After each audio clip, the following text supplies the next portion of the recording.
День благодарности – это новый праздник, но в его основе лежат очень глубокие исторические корни. Именно в этот день мы вспоминаем те тяжелые времена, когда во всей своей силе проявились самые благородные, самые драгоценные качества человека. Это милосердие, самопожертвование, поддержка.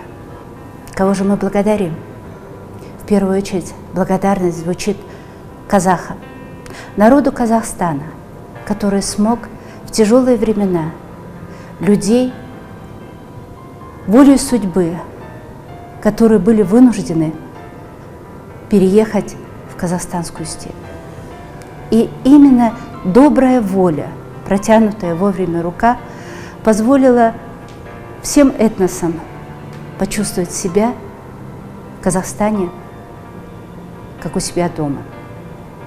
И когда уже появилась возможность уехать, многие не просто не уехали, но они и привезли своих родственников.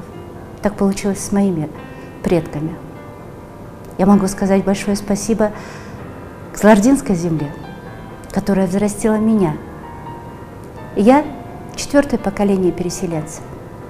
Но я могу сказать, что я добровольный переселенец, потому что мои родители меня отправили на мою историческую родину.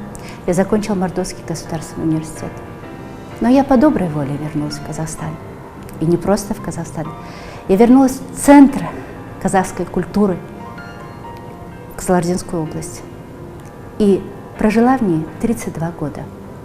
Мы благодарны главе государства, что в нашем календаре появился такой праздник, когда мы можем еще раз посмотреть на свою историю. И когда мы можем своим детям рассказать о той великой степи, о том великом подвиге, который совершили наши предки, казахи, и те вынужденные переселенцы, которые приобрели новую родину.